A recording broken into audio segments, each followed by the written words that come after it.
They say you always know when something's wrong. That gut feeling that won't let you sleep. For 32 years, I ignored that feeling. Until the day a 27-year-old man showed up at my door calling my husband Dad.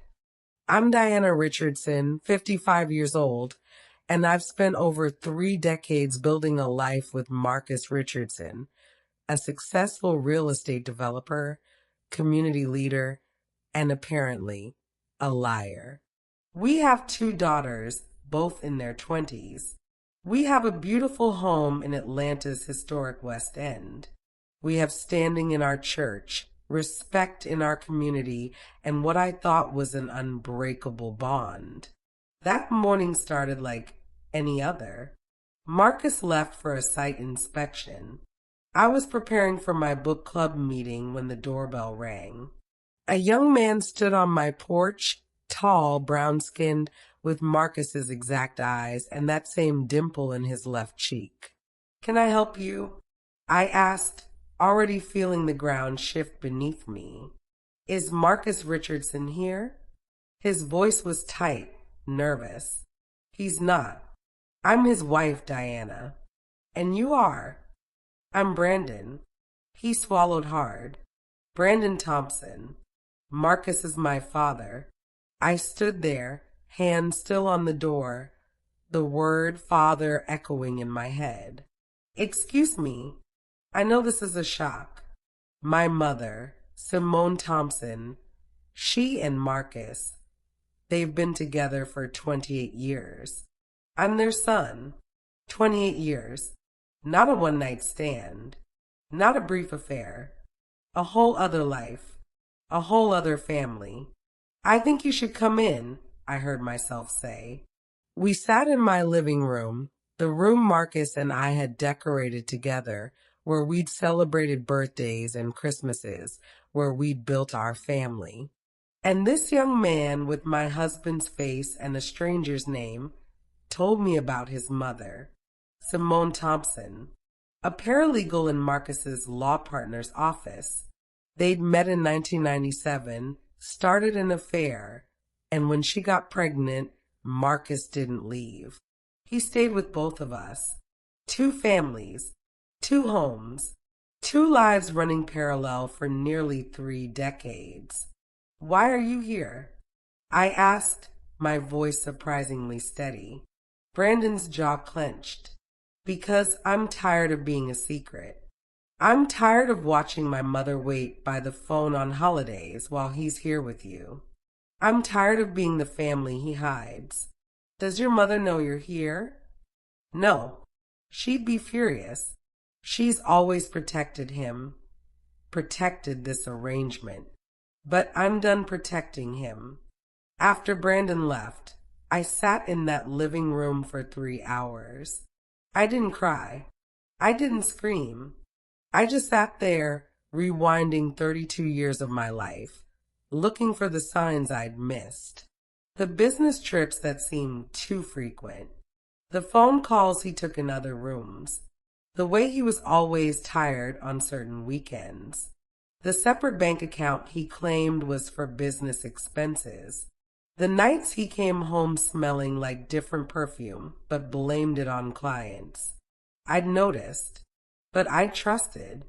And trust, I realized, had been my biggest mistake. When Marcus came home at 6, I was in the kitchen making dinner like always. He kissed my cheek like always. He asked about my day like always. "It was interesting," I said, stirring the pot. "I met your son, Brandon. Nice young man. Has your eyes." The color drained from his face. "Diana." "Sit down, Marcus." "Baby, I can explain." "Sit. Down." He sat. For the first time in 32 years, Marcus Richardson did exactly what I said without argument. Marcus talked for 2 hours. The words poured out like he'd been holding them in for decades. Maybe he had. It started at a company party in 1997. Simone was 24, beautiful, ambitious. He was 30, married 3 years with a 1-year-old daughter at home. One night became regular meetings. Regular meetings became an affair. The affair became a pregnancy. I was going to tell you, he said. When she got pregnant, I was ready to come clean. But then your mother got sick, and you were handling so much, and I thought, you thought you'd handle it by lying for 28 years? I thought I could manage both. I thought I could make it work. And did you? Did it work? He looked down. I tried to be there for everyone. Everyone except the truth. I stood, pacing the kitchen. 2 families, Marcus? You maintained 2 entire families. Simone understood. She knew about you from the beginning. She knew. The laugh that came out of me was ugly. So everyone knew except me? Your mistress knew. Your bastard son knew. Who else? Your friends? Your business partners? The whole damn church. No one else knows. We were careful. Careful. I slammed my hand on the counter. You were careful about your reputation, not about your wife, not about your vows. Diana, please. How did you do it? Financially. He hesitated. I have a separate account. For Simone and Brandon. Show me. What? Show me the account. Right now. He pulled out his phone with shaking hands. The account showed regular transfers. $5,000 a month for 28 years. That's $1.68 million. Money from our business. Money I'd helped build. You've been paying her nearly $2 million while I clipped coupons and looked for sales. My voice was quiet now, deadly. You never wanted for anything. I wanted honesty. I wanted a faithful husband. I wanted the money we earned together to go to our actual family, not your side piece. Don't call her that. Get out. Diana, get out of my house before I do something we'll both regret. He left. I heard his car start, heard him drive away. Then, finally, I cried. I didn't cry for long. Tears wouldn't change what had happened, but information would. The next morning, I called my sister, Patricia. She arrived within an hour, took one look at my face, and said, "Who do I need to fight?" "I need a private investigator," I said. "The best one you know." "What happened?" I told her everything. When I finished, Patricia was on her phone. "I know someone. Discreet, thorough, and he owes me a favor." Detective James Crawford came to my house that afternoon. Former police detective, now private investigator, with 20 years of experience uncovering secrets. "Mrs. Richardson, I need to be clear about something. Once you start digging, you can't unknow what you find." "Are you sure?" "I've been unknowing things for 28 years, Mr. Crawford. I'm done with that. What do you want to know?" "Everything. The house Simone lives in, is it his? The cars, the lifestyle, the expenses. I want to know how deep this goes. And I want to know if there's anyone else." His eyebrows raised. "You think there might be others? A man who can lie this well for this long?" "I'm not assuming anything anymore." Over the next 2 weeks, Crawford worked. He came back with a file 2 inches thick. Simone Thompson lived in a townhouse in Buckhead, deed in Marcus's name, $450,000 property, purchased in 2005. Brandon had gone to private school, tuition paid by Marcus. Brandon's college at Morehouse, paid in full by Marcus. Simone drove a BMW X5, registered to one of Marcus's LLCs. But that wasn't all. "Mrs. Richardson, there's something else." Crawford pulled out another set of photos. "Your husband owns 3 other properties under various LLC names. One in Decatur, one in Stone Mountain, and one in Marietta. Rental properties? That's what the tax records say. But I did some surveillance. He showed me photos. Marcus entering the Decatur house. Marcus leaving with a woman in her 40s, kissing her goodbye. My hands went numb. Who is she? Gabrielle Martinez, 43, works as a nurse at Grady Memorial. I'm still gathering information, but preliminary signs suggest this might be another long-term relationship. How long? At least 10 years, maybe more. I set down the photos. Not one secret family. 2, possibly 3, given the Marietta property. Mrs. Richardson, are you all right? No, Mr. Crawford. But I will be. Keep digging.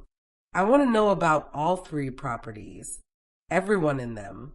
Every dollar spent. Every lie told. When Patricia came over that evening, I showed her the file. Diana, I don't even have words. I need a lawyer, I said. Not a divorce lawyer. A forensic accountant and a business lawyer. Someone who can tear apart every financial move he's made. What are you planning? I looked at my sister. Marcus built an empire on lies. I'm going to take every brick of it. Patricia connected me with Linda Chin, the most ruthless business attorney in Atlanta, and her partner in crime, forensic accountant David Okonkwo. They came to my house on a Saturday, turned my dining room into a war room. Mrs. Richardson, Linda began, spreading papers across my table. Georgia is an equitable distribution state, not community property. That means in a divorce, assets are divided fairly, not necessarily equally. I don't want fair, I said. I want everything. David smiled. It wasn't a nice smile. Then we need to prove fraud, misuse of marital assets, and breach of fiduciary duty. Luckily, your husband has given us plenty to work with. For 3 days, we worked. David went through every financial record I could access, joint accounts, business records, tax returns, credit card statements. What he found was staggering. Marcus had moved $3.2 million from our business accounts to his personal accounts over 15 years. The properties he'd purchased for his other families were bought with money from our joint business. The monthly payments to Simone, that was our money. All of it. This isn't just infidelity, Linda said. This is financial fraud. He's been systematically stealing from the marital estate to fund his other relationships. Can we prove it? With these records? Absolutely. Every transfer, every property purchase, every payment, it's all documented. He was careful about hiding the women, but sloppy about hiding the money. David pulled up a spreadsheet. I estimate he's diverted approximately $4.5 million in marital assets over the course of your marriage. That doesn't count the appreciation on the properties or the business growth that should have benefited you both. What's our next move? I asked. Linda smiled. We file for divorce, but not yet. First, we need to protect you. We're going to freeze every asset we can, file for temporary orders, and make sure he can't move anything else before the court gets involved. He'll know something's wrong when the accounts are frozen. Good, Linda said. Let him panic. Panicking people make mistakes. I waited 1 more week before confronting Marcus. During that week, Linda and David worked behind the scenes, filing preliminary motions, securing injunctions, building an airtight case. Marcus had been staying at a hotel since I'd kicked him out. He called every day begging to talk. I ignored every call, until Thursday when I texted him, Come to the house tomorrow at 6 p.m. Come alone. He arrived at 5:45, eager and hopeful. I was waiting in the living room with Linda, David, and a security guard I'd hired for the occasion. Diana, baby. He stopped when he saw the lawyers. What's going on? Sit down, Marcus. He sat, eyes darting between the lawyers and me. Who are these people? This is Linda Chun, my attorney. This is David Okonkwo, my forensic accountant. And this, I gestured to the guard, is insurance that you'll listen quietly. Marcus's jaw clenched. You're divorcing me. Oh, I'm doing more than that. I nodded to David. David opened his laptop, turned it to face Marcus. Mr. Richardson, over the past 15 years, you've transferred $3.2 million from joint business accounts to personal accounts. You've purchased 4 properties using marital funds. You've paid $1.68 million to Simone Thompson and an estimated $800,000 to Gabrielle Martinez, all using money that legally belongs half to your wife. Marcus went pale. You can't prove. We can prove all of it, Linda cut in. Every transaction is documented. Every property deed shows the money trail. You've been committing financial fraud for nearly 3 decades. I leaned forward. Here's what's going to happen, Marcus. You're going to sign divorce papers. You're going to agree to my terms. Because if you don't, we're going to file charges for financial fraud, sue you in civil court for the stolen money, and make sure every judge, every lawyer, and every person in our community knows exactly what you've done. You wouldn't. Try me. You lied to me for 28 years. You stole millions from our family. You built secret families while I clipped coupons and budgeted for groceries. You think I won't burn your reputation to the ground. Linda slid papers across the table. These are the divorce terms. Mrs. Richardson gets the primary residence, 70% of all business assets, full ownership of Richardson properties, and $50,000 a month in spousal support for 10 years. That's everything. Marcus exploded. You're taking everything. No, I said coldly. I'm taking what you stole from me. You still get 30% of the business. You still have your salary. You can keep your little love nests if you can afford them on what's left. I'll fight this. I'll hire my own lawyers. With what money? David asked pleasantly. As of 3 hours ago, all joint accounts are frozen by court order. Your business credit cards are suspended pending review. The only money you have access to is what's in your personal account, which according to our records is about $15,000. Marcus looked like he'd been slapped. You can't do this. We already did, Linda said. You have 48 hours to sign these papers.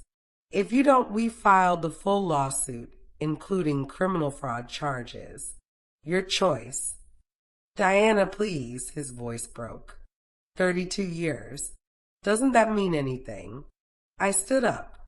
32 years meant everything to me, but it meant nothing to you. You get 48 hours. Use them wisely.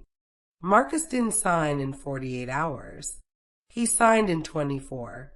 The news spread through our community like wildfire.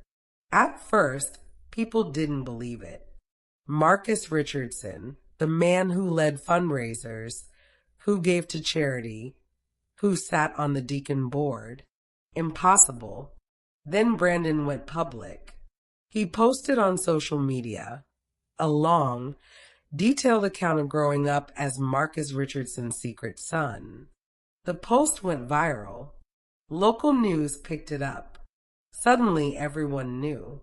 My phone rang constantly. Friends expressing shock and support. Church members asking if it was true. Business associates suddenly remembering they'd always had a feeling something was off. I ignored most of it, but I did take one call from Simone Thompson. Mrs. Richardson, I think we should talk. I don't think we have anything to discuss, Miss Thompson. Please, I know you're angry. Angry. I laughed. I'm not angry at you. You're not the one who made vows to me. I know what we did was wrong. Do you? Because from where I'm sitting, you spent 28 years helping a man betray his wife. You took money that should have gone to his legitimate children. You built a life on lies. I loved him, she said quietly. That's not an excuse. Love doesn't justify deception. It doesn't make stealing okay. And it doesn't make you innocent. What happens now? Now, Marcus has 30% of the business he built. That's it. The houses he bought you, those are being sold. The money goes back into the marital estate. If you want to stay with him, you're welcome to him.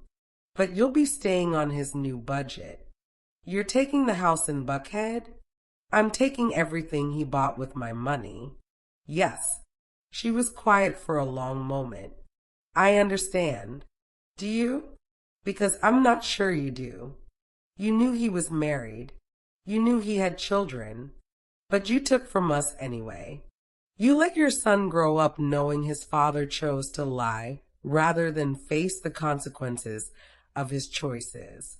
What exactly do you understand? She hung up. I never heard from her again. With the divorce filed and assets frozen, I turned my attention to Richardson Properties. The company Marcus and I had built from nothing was now mostly mine, and I was going to make changes. I called a board meeting. Marcus wasn't invited. Ladies and gentlemen, I began, standing at the head of the conference table. I'm sure you've all heard the news. My marriage is over. But Richardson Properties is not. The board members, 3 men who'd worked with Marcus for years, shifted uncomfortably. Mrs. Richardson, one of them, Gerald, spoke up. With all due respect, Marcus has been the face of this company. Marcus has been one face of this company. I've been the other. I managed the property portfolios. I negotiated the city contracts. I built the relationships with our largest clients. Marcus was good at closing deals, but I was good at everything else. We're not questioning your abilities. Yes, you are. You're wondering if a woman, especially a Black woman going through a divorce, can run a real estate development company in Atlanta. Let me make this clear. I'm not asking for permission. I own 70% of this company. I am the majority shareholder. I am the CEO now. Silence. If anyone has a problem with that, you're welcome to resign. Otherwise, we have work to do. Our reputation has taken a hit because of Marcus's personal choices. We're going to rebuild it. We're going to show Atlanta that Richardson Properties is stronger than ever. I laid out my plan. We'd rename the company Diana Richardson Properties. We'd focus on affordable housing development, something Atlanta desperately needed. We'd partner with community organizations, create opportunities for minority contractors, and build a reputation for integrity. This company was built on lies, I said. We're going to rebuild it on truth. Gerald nodded slowly. I'm in. What do you need from us? One by one, they agreed. We got to work. 2 months into the divorce proceedings, Gabrielle Martinez reached out. She wanted to meet for coffee. I almost said no, but curiosity won. We met at a small cafe in Midtown. She was younger than me, attractive, with kind eyes that looked tired. Thank you for meeting me, she said. I'm not here to be your friend, Ms. Martinez. I know. I needed to say something. She twisted her coffee cup. I'm sorry. For what specifically? For being part of this. I didn't know about you at first. When Marcus and I met, he told me he was divorced. By the time I found out he was still married, I was already in love with him. And you stayed anyway. I did. And I'm ashamed of that. She looked up at me.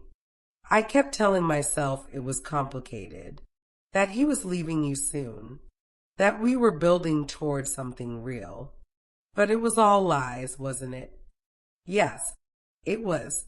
He told me the same things he told Simone, that he loved us, that he was torn, that he was waiting for the right time. She laughed bitterly. There was never going to be a right time. No, there wasn't. I'm leaving him, she said. I ended it last week. I can't. I can't be that person anymore. The person who helps a man cheat on his wife. What do you want from me, Gabrielle? Absolution. No, I just wanted you to know that I'm sorry, and that I'm ashamed, and that I hope someday you can heal from what we did to you. I studied her. She seemed genuine, broken even. Can I ask you something? I said. Anything. Did you love him? Really? I thought I did.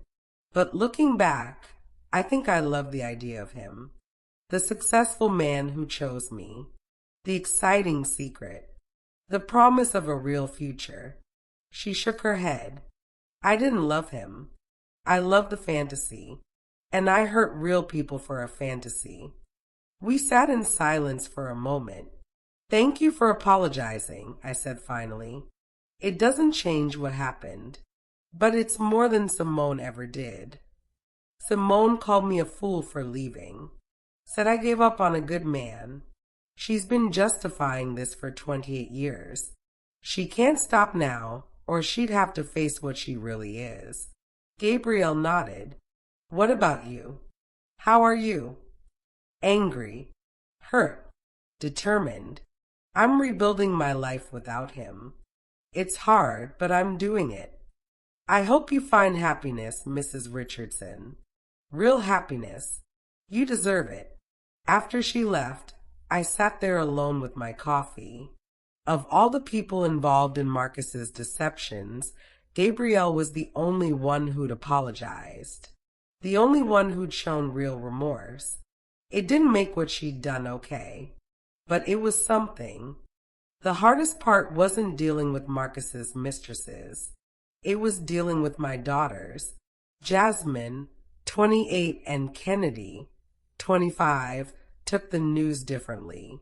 Jasmine was furious at Marcus, at Simone, at Brandon for showing up and destroying our family. Kennedy was quieter, more withdrawn, processing it all internally. We sat together in my living room one evening, the three of us. I don't understand how you're so calm, Jasmine said. Dad destroyed our family. He's been lying our whole lives. And you're just handling it. What would you like me to do, baby? Fall apart? I don't know. Something. Anything other than this cold, calculated revenge. It's not revenge. It's justice. You're taking everything from him, Mom. His business, his money, his reputation. He took 30 years from me. He took millions of dollars that should have gone to you and your sister. He built secret families while we lived modestly. I'm not taking anything he didn't steal first. Kennedy spoke softly. Have you met him? Brandon. Once. When he came to tell me about his mother. He's our brother. Kennedy's voice cracked. We have a brother we never knew about. Jasmine stood up abruptly. He's not our brother. He's Dad's mistake. He's a person, I said firmly. A person who didn't ask to be born into this situation. Don't punish him for your father's sins. Are we supposed to just accept him? Have family dinners with Dad's bastard son? Jasmine Marie Richardson, watch your mouth. She turned to me, eyes blazing. Why aren't you angrier? Why aren't you falling apart? Why do you have to be so strong all the time? The truth crashed over me. Because if I fall apart, who holds this family together? If I lose control, we all fall. So yes, I'm staying strong.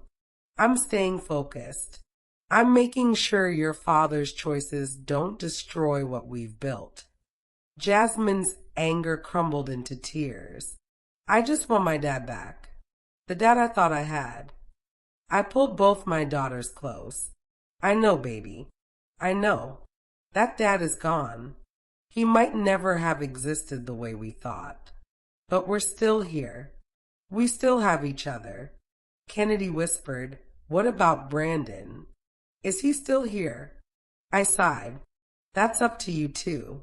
He's your half-brother whether you acknowledge him or not.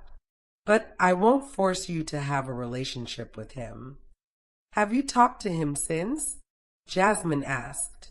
Once. He called to apologize for the way he revealed everything. He said he was angry and hurt, and he took it out on me when I wasn't the one who'd wronged him. Do you forgive him? He doesn't need my forgiveness. He didn't do anything to me. He was just a kid caught in his father's web of lies, same as you two. 6 months after Brandon appeared at my door, the divorce was finalized. I got everything I'd asked for, the house, 70% of the business, spousal support, and my dignity. Marcus moved into a modest apartment in College Park.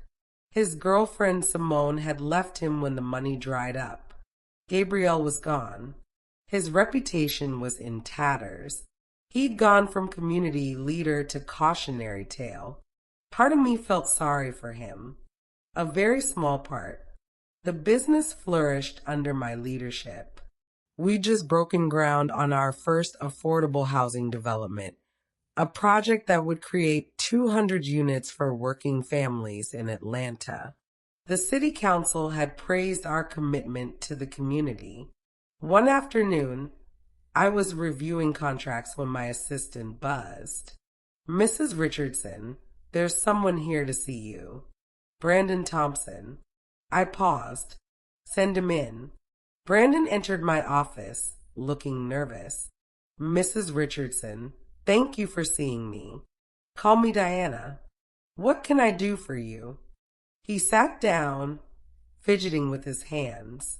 I wanted to apologize again. For everything. For how I told you. For my part in all of this. Brandon, you were born. That's not a crime. You didn't ask your father to lie. But I benefited from those lies.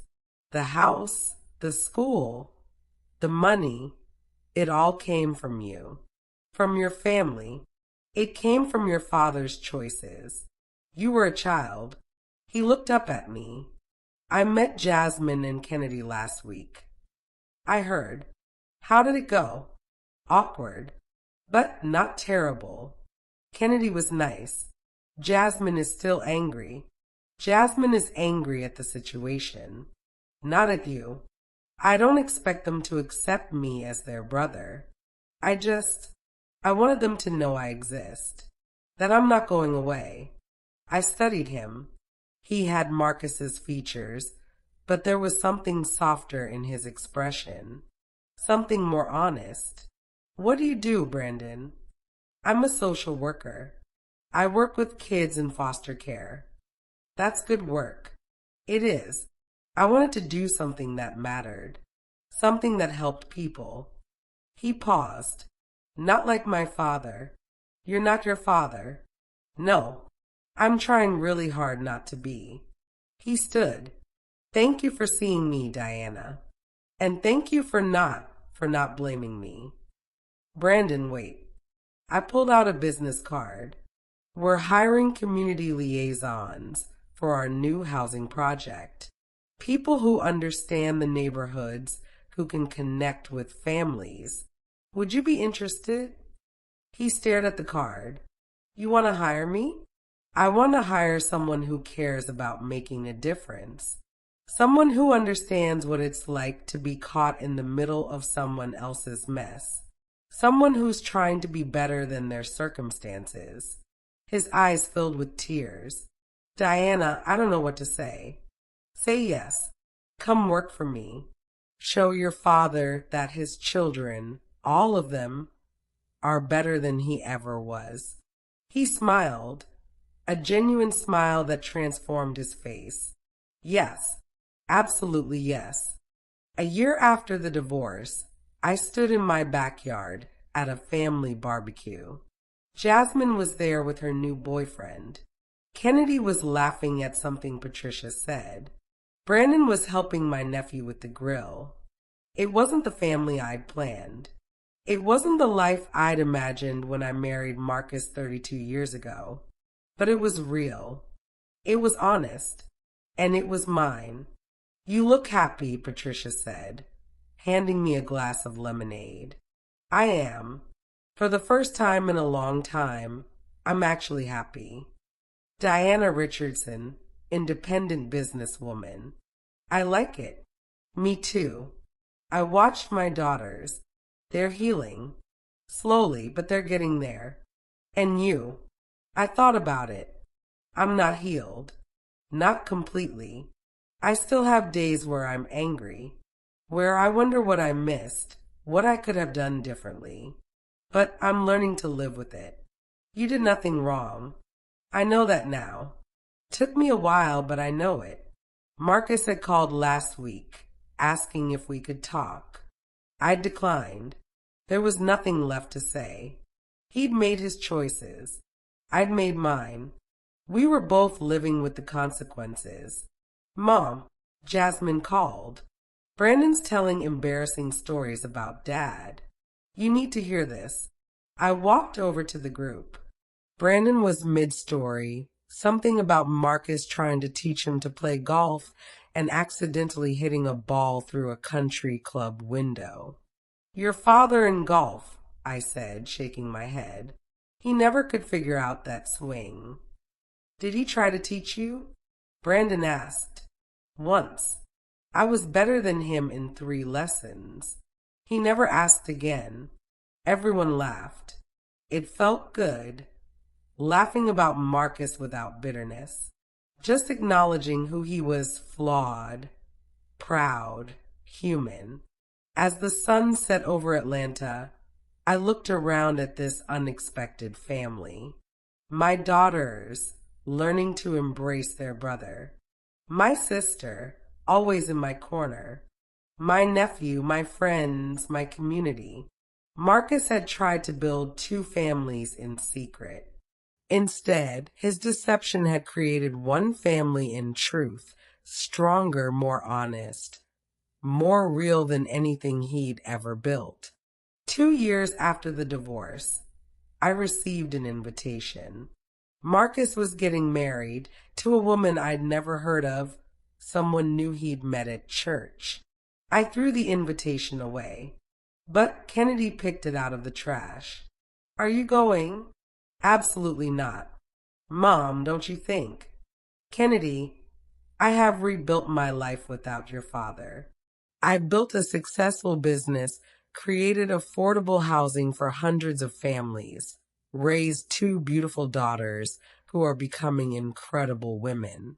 I've made peace with what happened, but that doesn't mean I need to watch him start over.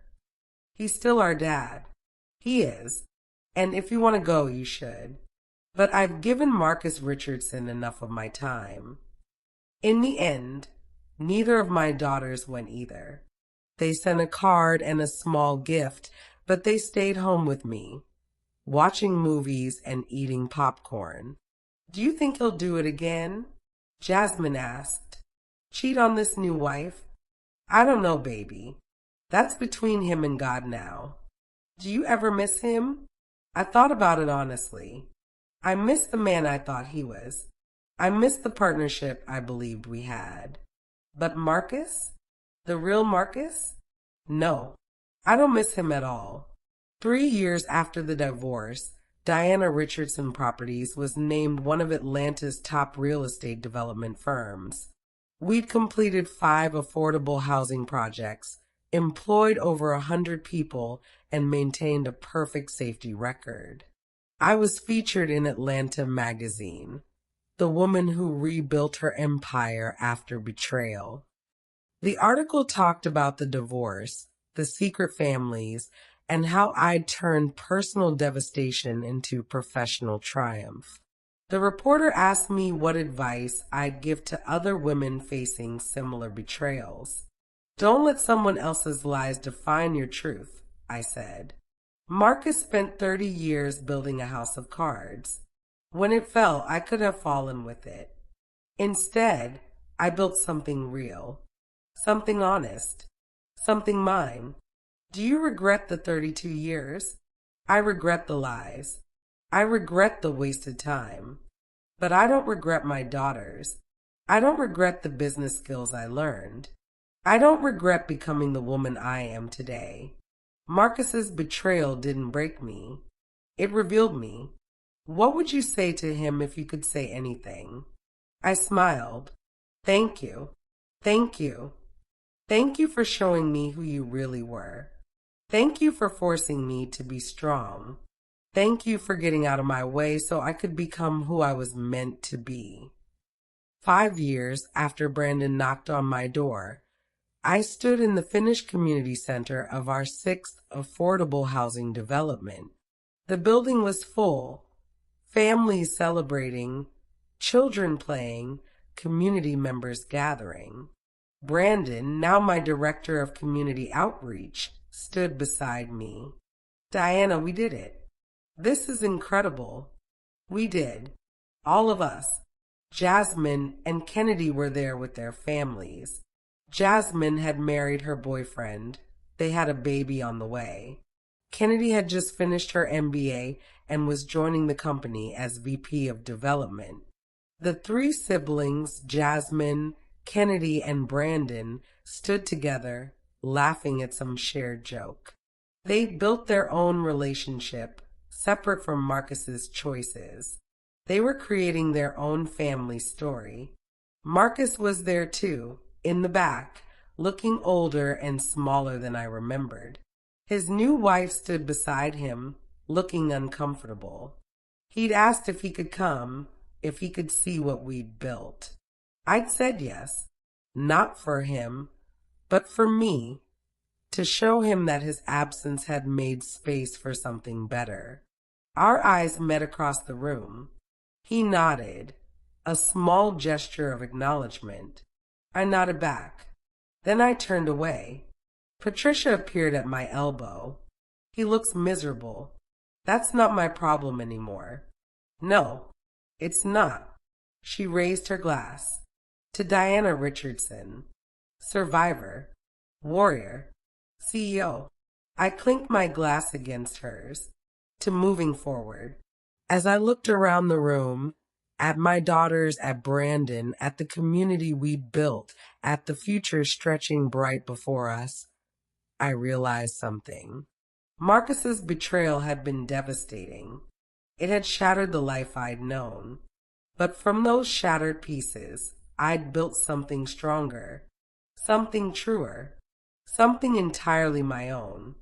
And that more than any revenge, more than any divorce settlement, more than any victory in court, that was justice. I'd taken back my power. I'd reclaimed my story. I'd become who I was always meant to be. Diana Richardson. Not Marcus's wife. Not the woman he betrayed. Just Diana. And that was enough.